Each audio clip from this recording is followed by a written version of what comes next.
Assalamualaikum warahmatullahi wabarakatuh. Pada pagi hari ini saya akan membahas tentang korosi. Korosi atau karatan, kalau bahasa Jawanya tayengen, ya kalian tahu semua ya. Itu besi yang berkarat gitu atau logam yang berkarat, itu namanya sudah mengalami korosi.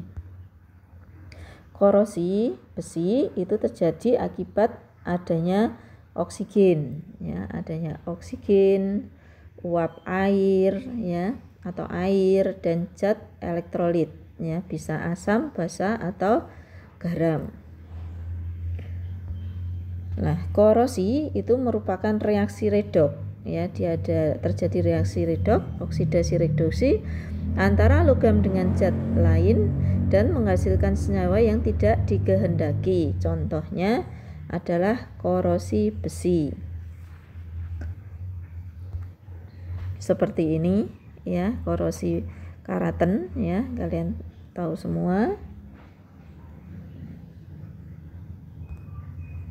Sekarang kita ke reaksi korosi pada besi. Terjadi reaksi antara besi dan oksigen di udara, di mana nanti besinya Fe-nya ya di sini mengalami oksidasi, sedangkan oksigen di udara ya O2 nanti mengalami reaksi reduksi. Jadi proses elektrokimia di mana logam mengalami oksidasi, ya, karatan atau korosi itu merupakan proses elektrokimia di mana logam mengalami oksidasi, sedangkan oksigen atau udara mengalami reduksi. Jadi karat besi ini umumnya berupa oksida atau karbonat. Nah, kita gambarkan seperti ini ya. Di sini ada besi ya, di sini ada air yang menempel pada besi. Kemudian di sini terjadi luka ya, luka pada besi ini sehingga mengalami reaksi redoks ya, di mana besinya itu mengalami oksidasi ya, sedangkan airnya ya seperti ini H2O2 ini nanti mengalami reaksi reduksi. Ya, di sini ini gambarannya, di sini mengalami besinya ini oksidasi. Di sini ini di anoda ya, di anoda. Sedangkan airnya ya dan udaranya ya ini mengalami reaksi reduksi.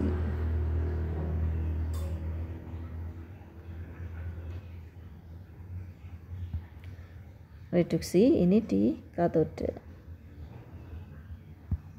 Ya, ini oksigennya terjadi reduksi ya. Seperti ini reaksinya. Sehingga kalau kita tuliskan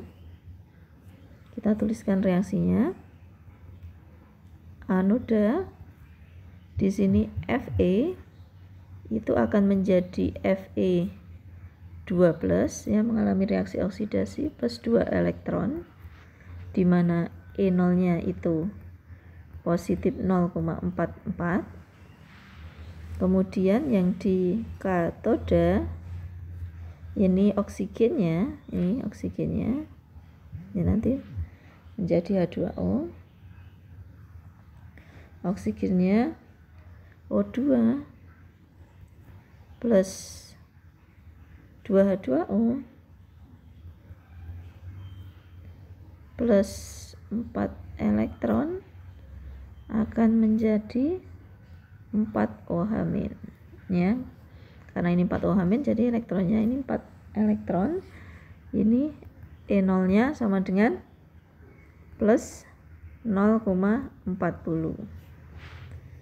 Nah, Kemudian karena di sini 4, di sini 2 elektron, di sini saya kalikan 2, di sini saya kalikan 1. Sehingga ini coret ya dengan ini, sehingga ini menjadi nanti 2Fe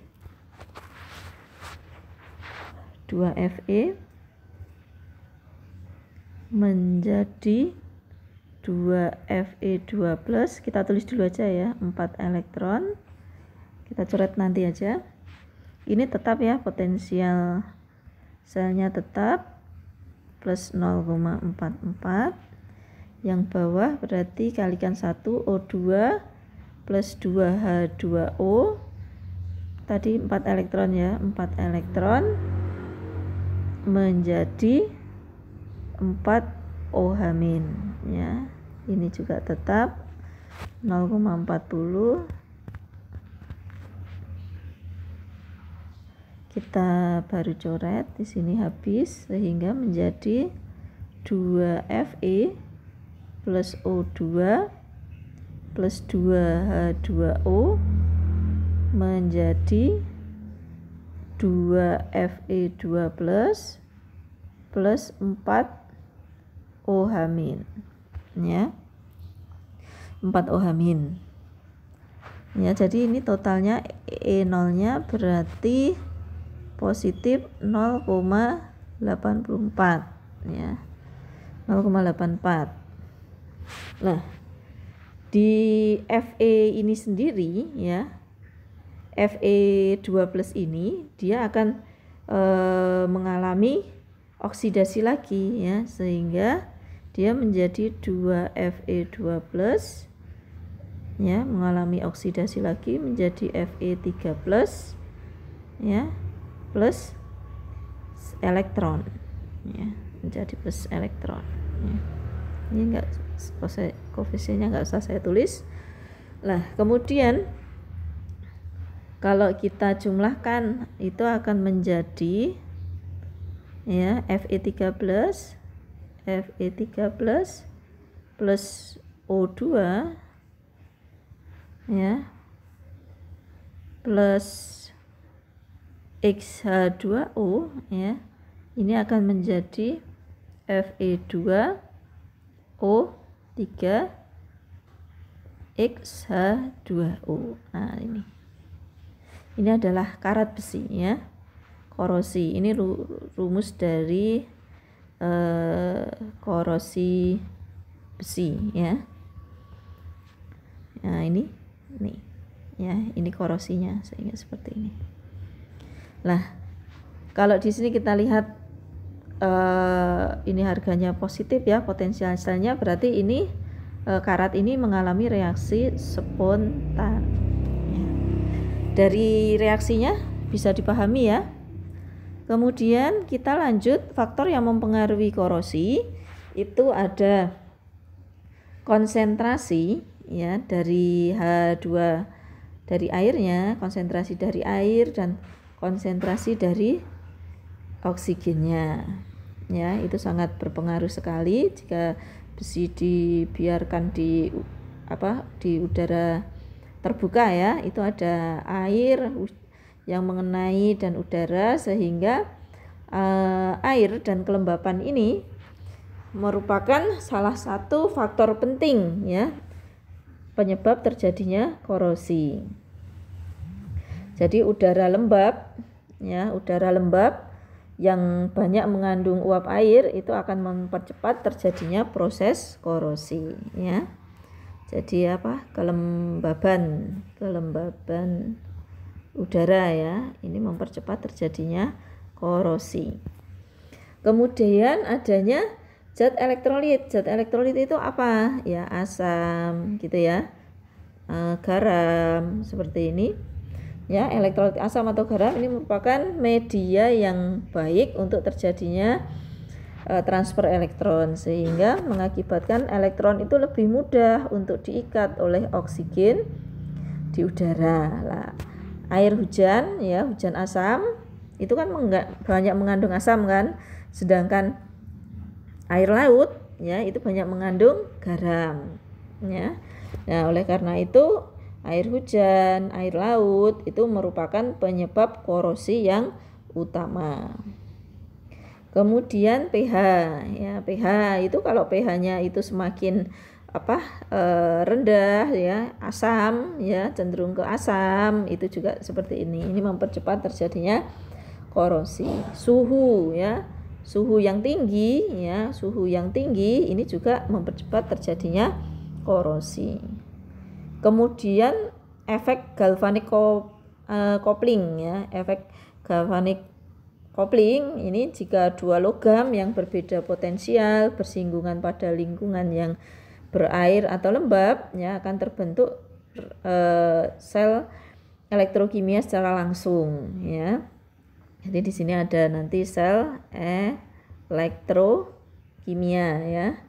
Nah, logam yang potensialnya lebih rendah ini akan segera melepaskan elektron ketika bersentuhan dengan logam yang potensialnya lebih tinggi ya, serta akan mengalami oksidasi oleh oksigen dari udara, sehingga hal tersebut mengakibatkan korosi itu lebih cepat terjadi pada logam yang potensialnya rendah. Jadi kalau logam ya mempunyai potensial yang rendah ya, ini dia itu akan cepat terjadinya korosi karena mudah teroksidasi.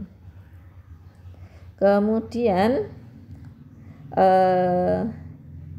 dari sini semoga bisa dipahami ya. Kemudian kalau logamnya potensialnya lebih tinggi gimana ya? Kalau logam yang potensialnya lebih tinggi, lah ini dia itu lebih awet seperti itu. Jadi emas itu kan merupakan logam mulia ya, karena dia susah sekali terjadi karat gitu. Nah, dari sini semoga bisa dipahami. Kemudian kita ke ini apa itu namanya? Nah, ini mungkin lebih apa ya? Lebih jelasnya seperti ini saya terangkan.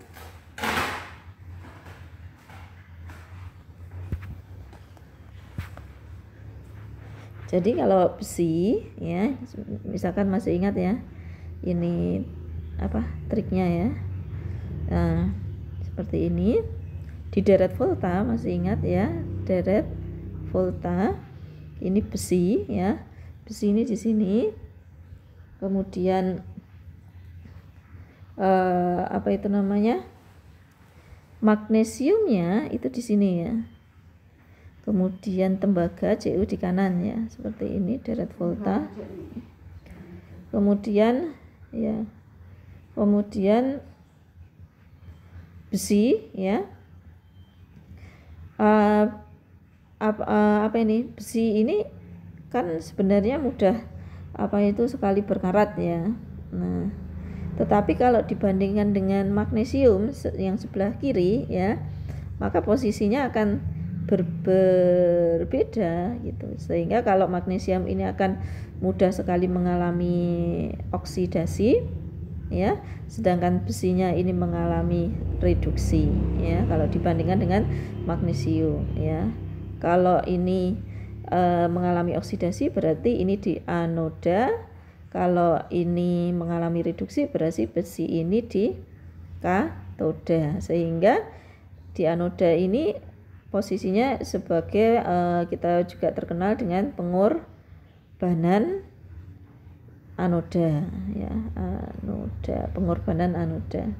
Kalau katodanya ini perlindungan ya, perlindungan katodik ini ya, sehingga kalau apa ini, kalau E0-nya ini lebih rendah kan, di sebelah kiri itu kan lebih rendah ya. Nah, itu magnesium ini bisa melindungi besi seperti ini. Dari sini semoga bisa dipahami. Kemudian kita ke cara mencegahan korosi ya. Ini ada pengecetan ya. pagar-pagar rumah kalian biar aman, biar tidak terjadi korosi, itu dicat. Kemudian melumuri dengan oli, ya, dilumuri dengan oli. Itu juga misalkan rantai kendaraan atau mesin-mesin itu dikasih oli, ya, biar tidak mudah terkena karat. Kemudian membalut dengan plastik, ya, membalut dengan plastik itu rak piring, keranjang sepeda, itu kan dibalut dengan plastik agar tidak terjadi korosi. Kemudian melapisi dengan seng, ya, melapisi dengan seng, ya. Nah, ini juga prinsip perlindungan katodik, ya. Seng ini terkenal dengan galvanisasi, ya, galvanisasi, ya. Ini adalah prinsip perlindungan katodik, misal pada pipa-pipa besi, tiang telepon, badan mobil, ya, itu. Kemudian melapisi dengan timah, ya. Dengan timah itu contohnya kaleng susu, gitu ya, kaleng susu. Kemudian kaleng susu ini biar sebenarnya sih ini dari besi gitu, tapi kemudian biar tidak cepat berkarat maka dilapisi dengan timah gitu. Kemudian cara pencegahan korosi yang lain ini membuat paduan logam lah, ya, paduan logam, ya, atau juga terkenal dengan alloy, ya, alloy, ya, atau juga namanya stainless steel, ya, stainless steel, ya.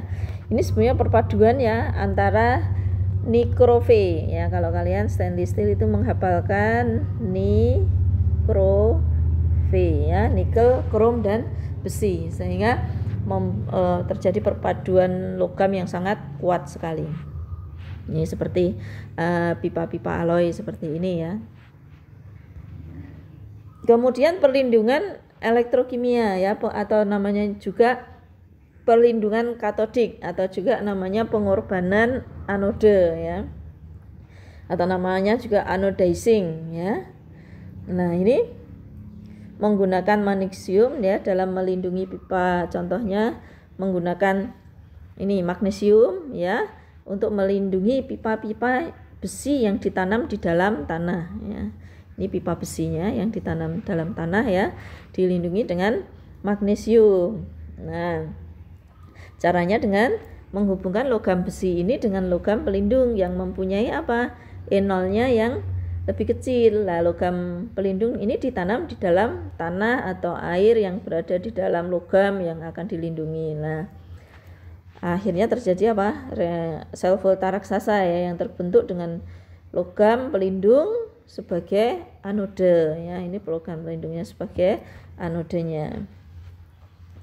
Lalu logam pelindung yang biasa digunakan ini adalah magnesium, ya, seperti ini. Ini contoh dari pengorbanan anode pada besi, ya, yang ditanam di dalam tanah. Ada juga untuk menara raksasa juga bisa. Selain ini, ya, menara raksasa juga bisa, baling-baling kapal laut juga bisa, ya, menara raksasa, ya, baling kapal laut. Ya, semoga korosi yang kita bahas pada bab ini kalian paham semua, ya. Jika ingin selalu mengikuti channel saya ini, kalian subscribe, like, dan share. Jangan lupa bunyikan loncengnya. Saya akhiri, wassalamualaikum warahmatullahi wabarakatuh.